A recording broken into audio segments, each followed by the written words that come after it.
Dan perlu diketahui, tanah PSN ini tanahnya pemerintah, programnya pemerintah, bukan programnya PIK. PIK dipercaya pemerintah, karena PIK itu pengalaman gitu loh mas. Wis pengalaman, duwite wakeh. Paham ya? Nah, berapa yang dibutuhkan untuk membangun tanah PSN, tanahnya Kementerian Kehutanan, yaitu 39 sampai 40 triliun. Saya hanya bisa nyebut triliunnya, tapi duitnya nggak ada yang masuk ke saya, gitu kan. Nah, di tanah PSN itu tidak boleh perusahaan atau pengembang membangun perumahan. Ini harus clear ini. Lalu dibuat apa sih tanah PSN? Untuk wisata hijau. Atau kata orang Inggris tropical coastland. Nah, wisata hijau contohnya apa? Misalnya Taman Safari. Taman Safari kan lebat itu kan, betul nggak? Terawat lingkungannya. Terus apalagi wisata mangrove. Mangrove itu di sana sampai detik ini di lahan 1754 hektar itu ada kurang lebih 91 hektar.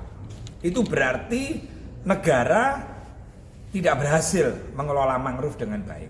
Nah, APIK dipercaya dengan catatan nanti 91 hektar ini harus menjadi 514 hektar. Api opo elek? Ayo. Mangrove 91 jadi 514. Api opo elek? Bagus.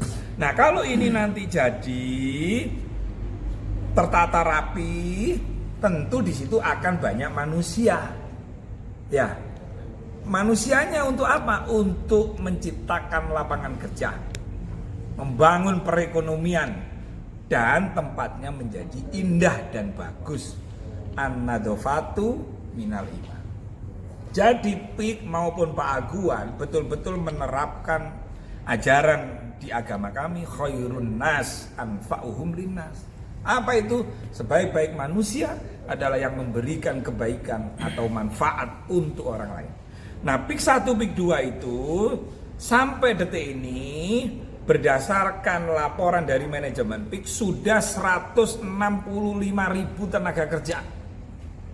Dan PIK 2 itu pembayar pajak terbesar senilai 50 triliun yang disampaikan oleh Presiden Direktur Agung Sedayu.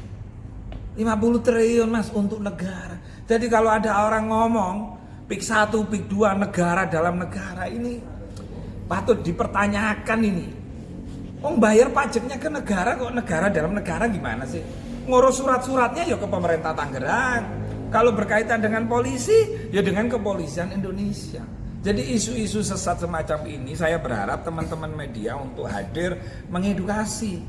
Karena mencari duit triliunan, terus mencari orang yang pinter menata, itu nggak gampang di Indonesia itu, gitu loh. Tapi yang menarik di sini Gus, dari beberapa pihak atau netizen juga menyebut kalau Gus ini bagian dari buzzernya Aguan. Gimana nih Gus? Begini, saya dituduh, jangankan dituduh buzzer, dituduh antek, dituduh jongosnya Pak Aguan saya terima. Kenapa? Pak Aguan orang baik kok. Apa karena dia etnis tertentu, etnis Tionghoa lalu kita benci? Saya tanya nih, orang Cina, orang Arab, orang Jawa, orang Medan, orang Aceh, siapa sih yang menciptakan itu? Siapa yang menciptakan? Allah. Kan begitu. Nah sekarang netizen itu berbuat apa untuk negara ini?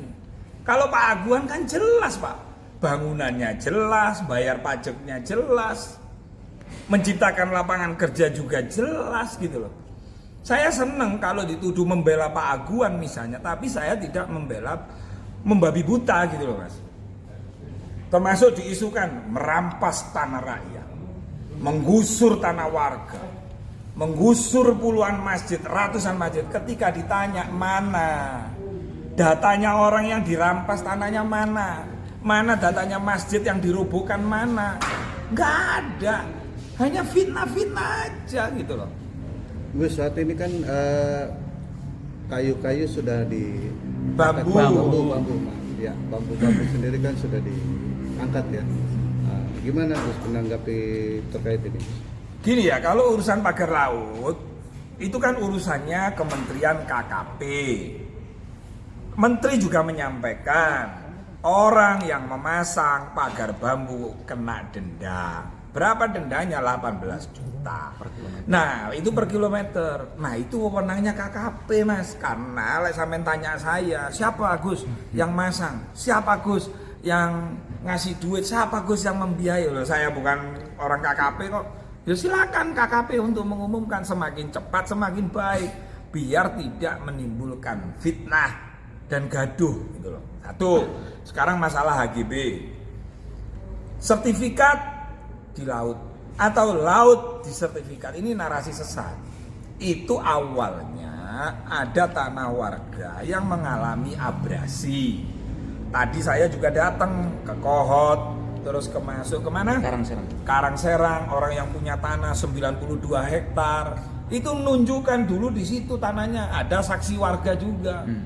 Jadi ini tanah mengalami abrasi gitu loh. Dan sebelumnya ada surat-surat dan mengajukan permohonan tahun 82 seperti yang disampaikan oleh Pak Menteri. Ya kita tunggu aja, kalau kemarin dibatalkan karena hangus, mungkin Kementerian ATR BPN melihat kok didelok kok gak ono tanahe, kok bentuke laut, makanya itu yang dinyatakan hangus. Tapi ingat, statement hangus, kementerian harus menyurati orang yang memegang sertifikat itu. Dan ada aturannya juga bahwa orang yang dikatakan tanah hangus itu akan mendapatkan kompensasi atau kerohiman.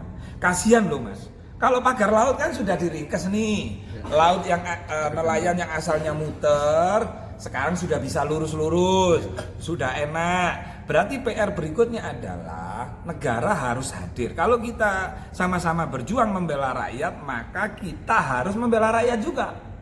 Apa contohnya? Gimana orang yang sudah punya tanah turun-temurun, lalu di tahun 2025 dengan presiden baru Bapak Prabowo, terus kemudian dinyatakan hangus saja, kan nelongso Mas. Ya nggak ada. Jadi gini Mas, pagar laut sepanjang 30 km itu Pak Menteri kan sudah sampaikan, Pak Menteri ATR, bahwa ada sertifikat anak perusahaan ya di daerah Kohot.